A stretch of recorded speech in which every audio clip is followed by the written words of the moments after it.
A man by the name of Ricky Kidd is now going to be paid $14 million after a settlement between him and the state of Missouri after he spent 23 years behind bars as an innocent man for the double homicide of two individuals. Now, this case is ridiculous in every way. The murder took place in 1996. The two men, George Brandt and Oscar Bridges, did get taken out.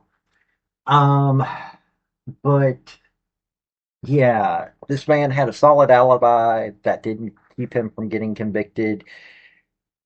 There is definite evidence of another man actually committing this crime that didn't keep him from going to prison.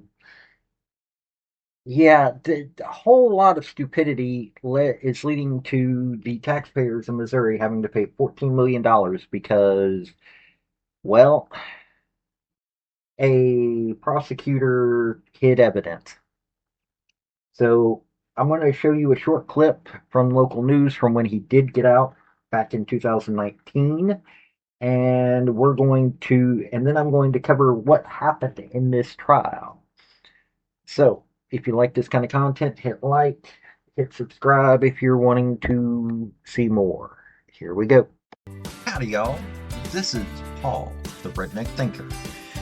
What we have here is a channel to communicate. I want you folks to be thinking by the time you leave my videos. Why? Because I'm tired of people talking via what other people tell them to think. So, watch my video and enjoy the chance to think for yourself. Freedom. After more than 20 years in prison, today Ricky Kidd walked free. He was wrongly accused of a double homicide in KC, and he has fought for this freedom ever since. I'm actually walking in a free society that I should have never been taken out of in the first place. Tonight, Kidd had his first meal outside of prison in 23 years. He sat with family members at Jack Stack Barbecue in the Crossroads. 41 Actions reporter Ariel Rothfield joining us live. Ariel, what a monumental moment for Kidd and his family tonight. It was incredible to see him walk outside for the first time as a free man. This is a day he has been waiting for over 2 decades, ever since he was first put in jail. This is what dreams are made of. You watch me go to jail, and then you can still watch me come out. Ricky Kidd, finally a free man. It's a wonderful feeling today. We dreamed for this day. I've dreamed for this day over the past 23 years, and it's finally here, and it's still seeking in, along with the rain. And it's not just the rain. Today, there were also tears of joy.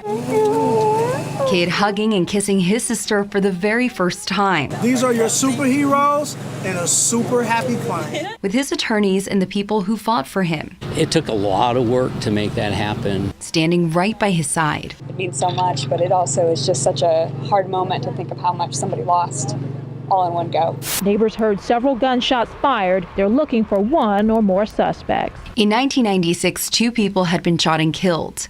Kidd was charged and sentenced to 2 life sentences without parole. Even though he had told a 41 Action News reporter he had an alibi. This is how messed up my trial was. He was at the Jackson County Sheriff's Office filling out a gun permit application. Thank you. Thank you so much. Today, Kidd called that reporter as a free man. And he's not the only one grateful. Say yay!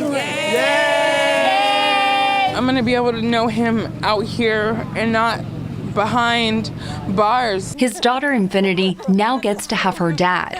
She was born months after he went to jail. I thought that I would go to Jackson County Jail in 1996 and walk back out with the understanding that they had the wrong person. And it took 23 years and a courageous judge and an amazing team to bring about this day. All we ever needed was one fair hearing to win this case, and we finally got it. As the sun set, Kidd left to go home with his family. Finally, a free man, with prison now in his rearview mirror. Believe that it's possible. Today, I'm showing you that it's possible, even at times where it seemed impossible. Now, one of the ways Kidd made it through the impossible, he tells me he would write, and that would fill his time in prison. Well, he tells me he hopes to continue writing with the hopes of writing a play. Reporting live in Kansas City tonight, Ariel Rothfield, 41 Action News. Wow, so much emotion jam-packed in this day. Ariel, thank you. Let's talk about exactly what happened. Okay, so this took place 1996. The primary person giving evidence was a man by the name of Richard Harris. He's since been proven not to be a credible witness. He was on parole for drug charges, was hoping to get money for aiding in the investigation. His story has changed multiple times.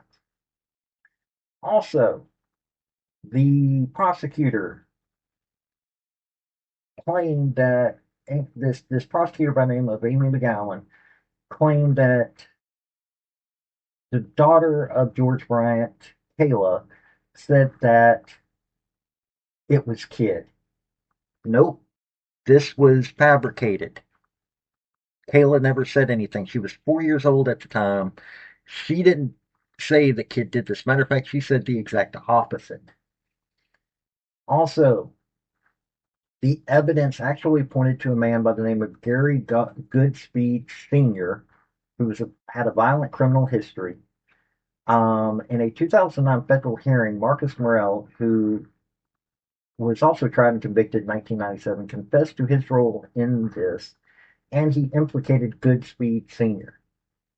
Oh, and Kidd had an alibi. Ricky Kidd had an alibi.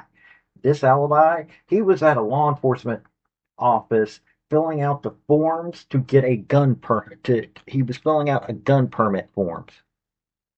See, this is a whole bunch of what in the world was this prosecutor thinking. Amy McGowan has been proven to have hidden or to have just flat out just misstated. And this wasn't the first case, but nothing ever happened to her. They held a hearing, but they said, who cares? They didn't care that she was known for doing these sorts of things. Several cops were named in the suit. Yeah, hardly anything happened to them.